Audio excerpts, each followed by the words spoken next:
আমার যে বন্ধু একবেলা গরুর মাংস মুরগির মাংস ছাড়া ভাত খাইতে পারে না, তার আজকে আমি আমার বাসায় দাওয়াত দিয়ে গাছের মফুলুসি ভর্তা দিয়ে ও পদ্মা নদীর খাঁটি ইলিশ মাছ ভাজা ভর্তা দিয়ে জোর করে হলেও অল্প কয়টা ভাত খাওয়াই দিলাম। আসসালামু আলাইকুম, কি অবস্থা সবার, কেমন আছেন গাইস? গত একটা ভিডিও প্রায় মিলিয়ন হিট করছে, আপনারা দেখছেন ওদের বাসায়।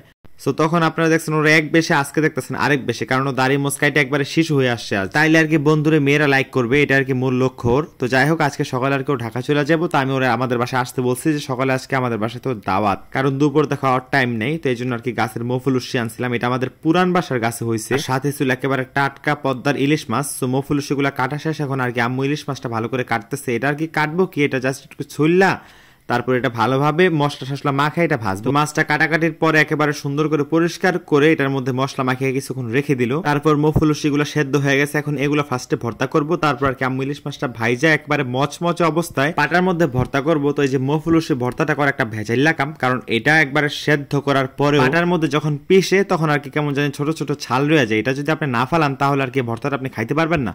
আর আমাদের গ্রাম বাংলার মধ্যে এই মফুলুসি ভর্তাটা কিন্তু খুব জনপ্রিয় একটা ভর্তা।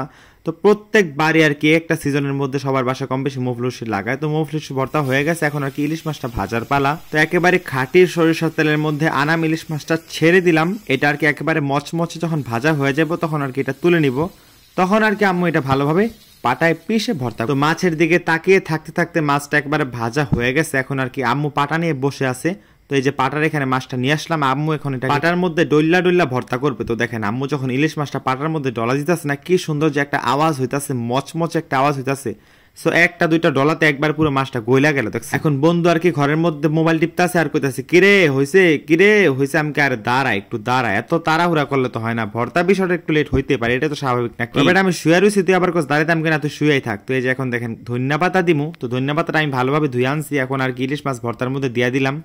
মফুলুসি ভর্তা যখন বানাইছে আম্মু তখন আর কি ঘ্রাণ না কইলো, যখন এই ধনিয়া পাতাটা পাটার মধ্যে বাটতেছে ইলিশ মাছের সাথে যে কি সুন্দর একটা কম্বিনেশনের ঘ্রাণ বের হইছে, সেটার কি বলবো ভাই কোন। এই যে ভর্তা বানানো হয়ে গেছে বন্ধুরা, আমি বলতাছি বন্ধু এবার তুই চালু করে আয়, তুই ভাত খেয়ে তাড়াতাড়ি ঢাকা যা, তোর আবার লেট হয়ে যায়। আম্মু চাইলে আর কয়েকটা রকমের ভর্তা বানাতে পারতো, বাট সময় নাই, যেহেতু বন্ধু ঢাকা যাবো গা, এই জন্য আর কি আম্মু বেশি ভর্তা বানাতে পারে নাই। আর এই দুইটা ভর্তা কিন্তু স্পেশাল, মফুলুসি ভর্তা আর ইলিশ মাছ ভর্তা। আপনারা তো সবাই ইলিশ মাছের লেজ ভর্তা খাইছেন, কিন্তু ইলিশ মাছ ভর্তা তো মনে কেউ খান না। আর এই যে আম্মু সকাল সকাল রান্না করছে শিং মাছ দিয়ে আলু দিয়ে ধনিয়া পাতার একটা ঝোল।